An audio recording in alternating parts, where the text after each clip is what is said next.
Africa's persisting conflicts are compounding crises of governance on the continent, straining already fragile regions and opening the door to foreign exploitation through proxy forces, resource trafficking, and information manipulation. Let's begin with the Sahel. Militant Islamist group violent events and fatalities in Africa remained at all-time highs in 2024, primarily as a result of continued record levels of violence in the Sahel. The Sahel accounted for over half of all militant Islamist activity on the continent in 2024, with fatalities nearly tripling since 2020 to approximately 11,000. Groups like the Jamaat Nusrat al-Islam wal Muslimin coalition and the Islamic State in the Greater Sahara have intensified attacks and expanded their territorial control in Mali, Burkina Faso, Niger, Chad, as they push farther south and west, despite all these countries having a military rule. Foreign authoritarian actors, primarily Russia, China, and increasingly Iran, have facilitated the democratic backsliding witnessed in Africa in recent years. Through disinformation, direct election interference, deployment of mercenaries, support of extra-constitutional seizures of power, and undermining the United Nations, these foreign actors have attempted to prop up undemocratic authorities and normalize authoritarianism, while paralyzing popular sovereignty as a means of expanding their influence in Africa.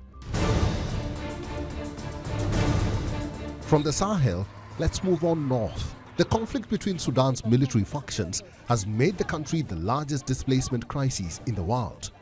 Over 11.5 million people have been internally displaced, and more than 2.3 million people have fled the country since the start of the war in April 2023.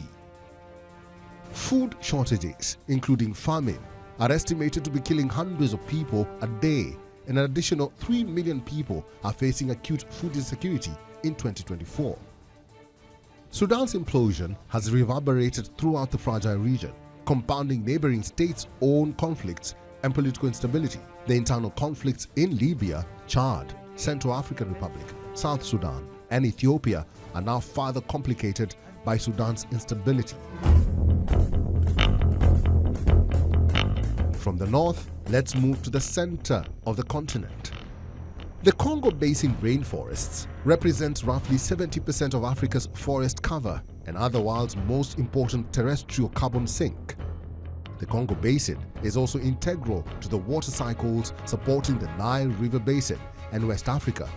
Yet, only 14% of its land cover has been granted protected status, and 30% of its forest cover has been lost since 2000, largely due to unregulated commercial logging and mining.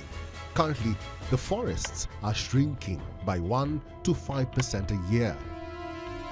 Transnational organized criminal networks and armed militant groups like the M23 are taking advantage of weak forest management in the region to plunder this rich resource.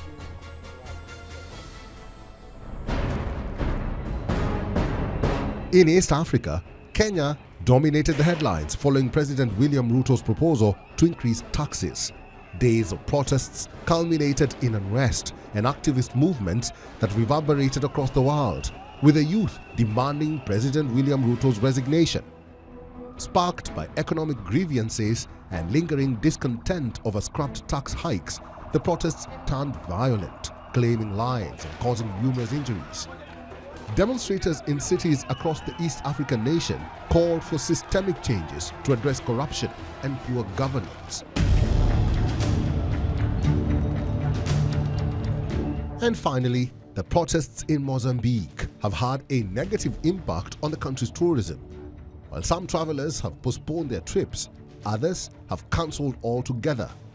2 Australian firms have announced that they are shutting down their operations and exiting Mozambique. The Southern African nation has been gripped by violence since the highly disputed October 9th presidential polls. These protests are being pushed by Venancio Mondlane, who claims that the ruling Frelimo party rigged the election. South Africa continues to keep its Lebombo main border crossing with Mozambique shut, with Mondlane hiding in South Africa.